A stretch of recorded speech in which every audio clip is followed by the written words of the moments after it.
যতই কাড়া লাগাবো হুম। আমরা বীরের সঙ্গে লাগাবো। বীরের সঙ্গে লাগাবো, সেই হ্যাঁ। জন্য এবার আপনার বীরের সঙ্গে জোর করেছেন হ্যাঁ, কি? ইয়ার পরেও লাগবে কি বীরের সঙ্গেই লাগবে। নমস্কার, আমি উত্তম, আপনাদের চ্যানেল ইউটিউব চ্যানেল তো নতুন হয়ে চ্যানেলটি সাবস্ক্রাইব করুন দৈনন্দিন নিত্য নতুন ভিডিও দেখার জন্য। তো আপনারা জানেন যে আজকের দিনে লাগা গ্রামে কিন্তু সেই রিমোট কন্ট্রোল এবং বাগাল কন্ট্রোল কাড়া লড়াই ছিল। তো সেখানে আপনারা লড়াইটি ইউটিউবে দেখিয়েছেন, ইউটিউবের পর্দায় না দেখে থাকেন তো অবশ্যই আপনারা দেখতে পাবেন। তো সেখানে দেখা গেছে যে আসলে যে লড়াইটা হয়েছিল তার পরিবর্তে কিন্তু মাঠের বাইরেও লড়াই হয়েছে। তো সেখানে কিন্তু অবশ্যই রিমোট কন্ট্রোল কাড়া এখানে পরাজিত হয় এবং বাগাল কন্ট্রোল কাড়া কিন্তু এখানে জয়ী হয়। তো তারই পরিপ্রেক্ষিতে দেখতে পাচ্ছেন সেই এক নম্বর কাড়া মালিক আমার পাশে রয়েছে এবং দেখতেই পাচ্ছেন সেই রসিক ইয়াকে আপনারা সবাই চিনেন, যাকে মানে বলা হয় মানুষের বিদেশি যন্ত্র। তো সাক্ষাৎকার পর্ব আমি আপনাদের কাছে তুলে ধরবো, ইনি কিন্তু কাড়া ছেড়েছিলেন এবং বাসার বাইরে কিরকম লড়াই হলো তার সমস্ত কিছু বিস্তারিত। তো বলছি নমস্কার। নমস্কার। বলুন কেমন আছে? মোটামুটি ভালোই আছি এখন। ভালো আছে। কাড়াটা এক নম্বর কাড়াটা তো আপনার? আমারই। আপনারই।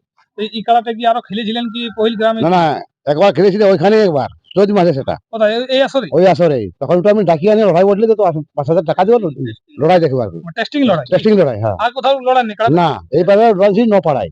নপাড়ায়? এই আশ্বিনের 15 তারিখ, মানে মহালয়া উপযুক্ত। ওখানে মেলা ছিল, সেখানে আপনি জড় পাইছিলেন? হ্যাঁ, সেখানে লড়াই হয়েছিলেন? সেখানে হলো বিজয় হয়েছে ওখানে। তো এইখানে যে হঠাৎ করে মানে এত বড় কাড়ার সঙ্গে আপনি জোড়া করে দিলেন, রিমোট কন্ট্রোল ভূদেব মাতা যায় এক নামে সবাই চিনে। আচ্ছা, আমার জোড়া করে আমার কাড়া লড়াই দেখার ইচ্ছা বেশি, কারণ আমি পাড়ার লোকেরও বহুত ইচ্ছা আছে। কারণ কাড়াটা তারা চোরাই নিয়ে বলছে, তার সাথে ঘুরাই নিয়ে বলছে এটা খাওয়া আছে, তো তারা কাড়া লড়াই কবে দেখতে পাবো আমরা? ঠিক ঠিক ঠিক। তারা কাজ করে, তারা কাড়া কোথায় আছে তখন আমি তো জানি নাই। আমার ছেলেটাই অবশ্য ওর সঙ্গে কন্ট্যাক্ট করে ভূদেব মাতার সঙ্গে জোড়া করেছে আর কি। হ্যাঁ, তো এমনি তো ভূদেব মাতা বলছে এমনি তো আনবে নাই, ওকে উপলক্ষে হিসাবে বলছে, কারণ 5,000 টাকা এবং 10 কেজি পোল্ট্রি দিও, তাও যেমন ও কাটাটা নিয়ে এসে আমার সঙ্গে লাগায়। এখন সব জায়গায় সেই জন্য বলছি আবার যখন লাগাই দিলেও মানুষের ফুর্তি থাকবে, একটা রসিকের একটা ফুর্তি ওই জন্য দিয়ে আসছিল এই হিসাবে। ওই হিসাবে নিয়ে আসছিল কাটাটা, সেই হিসাবে আমার সঙ্গে খাওয়া হয়েছিল আর কি। লড়াই হইলো কি? লড়াই হয়েছে, হ্যাঁ। তো এই যে কাড়াটা আজ লড়াইটা দেখলেন, এত বড় মানে চ্যাম্পিয়ন কাড়ার সঙ্গে আপনি জোড়াটা করলেন, আরো তো অনেক কাড়া আধার কার্ড কি আর পড়ে নাই? না, আমি একটা প্রথম ওই তো ওনাকে ডাকিয়ে এনে প্রথম ও এসেছে, ইউটিউবার নিয়ে এসেছিল, সেই বুঝি তো আপনার সঙ্গে কনফার্ম। আর আমি কোনো দিকে জোড়া দেখবো নাই বা কার আধারে নেবো নাই।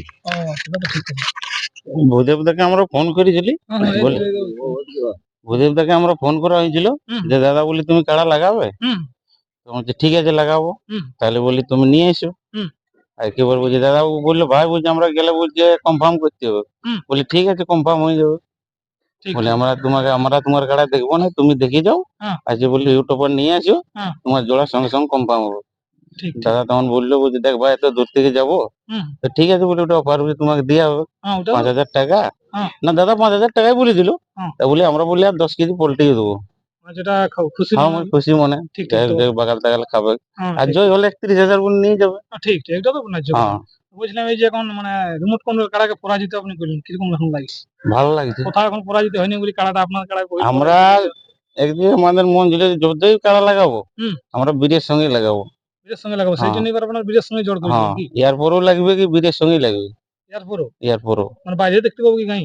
ইয়ার পরে তো আর এখন তো গায়ে হবে না, এখন হলো বাইরেই হবে। বাইরেই এই বছর আর কোনো চান্স নাই বুঝলি, পরের বছর দিকে। কেন না পরীক্ষা চলে আসছে, তারপর রোদের দিন চলে আসছে, কাড়াও পারবে নাই, লড়াই করবে নাই, অনেক দিন পরিশ্রম করা হলো। তো আসলে দেখা গেল যে লড়াইটা মানে বছরটা হওয়ার পরে কিছুক্ষণ হওয়ার পর থমকিয়ে দিল, আপনি কি ছিলেন ভিতর? হ্যাঁ ছেলে। তো ঘটনাটা কি ঘটেছে? ঘটনাটা বছর হইলো, তারপরে দুটাই টুকিন হলো, মানে 1-2 মিনিট, ওই 2-4 মিনিট ধরো না, তারপরে দুটাই দাঁড়ানি। তারপর কমিটির তরফ থেকে তো বার্তা হয়েছিল যে ছাড়াই লিয়ালি। না না ওইসব কোনো বার্তা আসে না। মানে ওই 5 মিনিটে বলতেছিল বলে মাইকিং। না না না না না, ওটা পরে বলছিল যে 5 মিনিট হলেও কাড়া দাঁড়াই আছে, লড়াই হয়নি, হচ্ছে নাই, এইসব মানে কথা হতেছিল। ঠিক ঠিক। আমরা তোমাকে বলে দিচ্ছি গ্রামে কাড়া লাগাই, বাড়ি কাড়া লাগাই, কাড়া দাঁড়াই দেখুক, আমরা কোনোদিন মানে পরাজয় স্বীকার করে নেবো নাই। কাড়া হারবে হারি যাবে কি নেই, আর জয় হবে না তো জয় হয়ে আসবে। গায়ের লড়াই হোক বাইরের লড়াই, গায়ে হোক বাইরে হোক, কাড়া মানে ছাড়াই নিয়ে আসবো না। যতক্ষণ ওর জোর থাকবে, না থাকলে পালান নেবে। ঠিক ঠিক, না সেটা তো ন্যায্য কথা। দর্শক বন্ধুরা, ইনি কিন্তু আসরে মানে কাড়ার সঙ্গে আর কি ছিল, তো এনার কাছে 2-4 কথা জেনে নেবো। তো বলছি আপনি তো পুরো লড়াইটাই ছিল। হ্যাঁ, তো লড়াইটা যে পहिले আসরে হইলো, আসরে হওয়ার পর যে একটা মানে আসরে কি আমরা রাখতে পারলেন কাড়াটা, যে আসরের বাঁশ ভেঙে বাইরে দিকে চলে গেল? না মানে প্রথমটা লাগি না, তারপর কি বুঝাবুঝি হতেছিল, দাঁড়ায় রয়েছিল দুইটাই। কন্ট্রোল তো দুটো আলাদা আলাদা, রিমোটে ইনার তো বাগালে, কি করে দিল আলোচনা বলি হইলো? কেউ বলছে হয়তো রিমোট বলছে আমি বেশি আর কন্ট্রোল বলছে আমি বেশি দেখা যাক তোর কত ক্ষমতা আমার কত ক্ষমতা দেখি তারপর কথা বলা বলে হতেছিল। হয়তো ছিল আমরা তো শুনতে পাই নাই তো আমাদের মনে হয় যেটা বলছে হ্যাঁ, সেটা আমরা বলছি ঠিক ঠিক ঠিক। আর পরে বলছে দেখা যাক সেই তখন দেখা যাক করে ঠেসিয়েছে হ্যাঁ, আর তুলতে আরম্ভ করে ও, ওই চূড়া নিয়ে মানে আর স্টার্টিং একবার ভাগ একেবারে আসরের বাইরে। আসরের বাইরে মোটামুটি কতক্ষণ লড়াই হয়েছে?